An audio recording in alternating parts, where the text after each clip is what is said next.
the military. Everything else, judicial, administration, congressional, large swaths of the military-industrial complex, and all other smaller branches of government have been taken over completely by the deep state. When Trump became president in early 2017, he was aware of two critical things. Number one, he had a safety net in parts of the military, and number two, he was commander-in-chief of that military. In other words, he had at his command enough power and people to start taking the deep state down for good. But how did this nation arrive at such a hopelessly corrupted state? Let's go back in time, backward through several administrations, all the way to President Eisenhower. During Ike's two-term presidential tenure over the golden 1950s, the deep state began to first try and grasp at power by attempting infiltrations into various government agencies. Though the deep state largely failed, Ike knew he wasn't going to be president forever, and the deep state would just keep on trying even after his departure. His solution? Empower a small, hardcore group of true patriots he knew personally to combat the deep state threat. These patriots were the original Q team, officers from the greatest generation, officers who had personally served with then General Ike to save the planet from the German-Japan-spawned deep state nightmare known as World War II.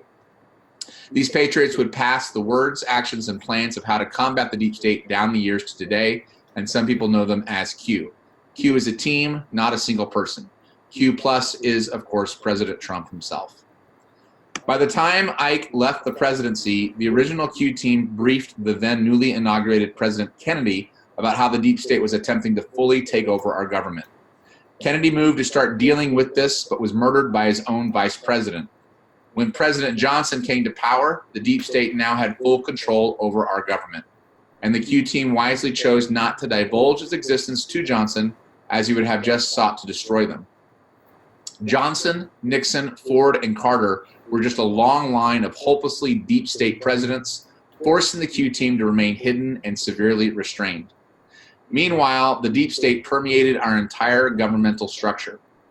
When the miracle of President Reagan happened, he almost immediately began to combat the deep state, not even realizing a Q team was in existence. A few months into Reagan's first term, the Q team revealed itself to him because they realized he was already trying to combat the very deep state they were committed to destroying. As with Kennedy, the Q team fully briefed Reagan on all the deep state ops that were entrenched in his administration. The 80s were known for its optimism and hope because Reagan and the Q team were, for the first time since Kennedy, taking back ground from the deep state. However, unlike in Kennedy's time, the deep state was still just attempting its infiltration of our government. By the time Reagan came along, the deep state had virtually taken everything over. And so even Reagan's bold steps against the swamp were not enough to fully break the shackles.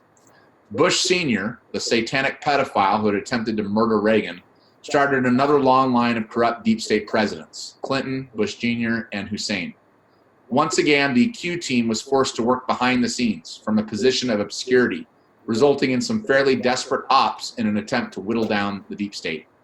But as the deep state had become pervasive by the time of the Reagan era, it had now become, by the end of Hussein's second term, the virtual one-party monster set on not only controlling our government, but gleefully hoping to destroy our nation to bring about its desired New World global order. That's when the miracle of Trump happened. Even before he became president-elect, he had already guessed that something such as a Q team had to already exist, and he came looking for them. Within days of Trump's inauguration, the Q team revealed itself and fully briefed him. But unlike with Kennedy and Reagan, this time was going to be different.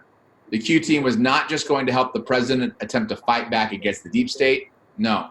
This time they were going to form a plan with President Trump to completely destroy the deep state. For the first 2.5 years of President Trump's first term, the blur of activity by the Q team has been actively doing just that: uprooting, removing, and with the ultimate intent of destroying the deep state once and for all. And I'll just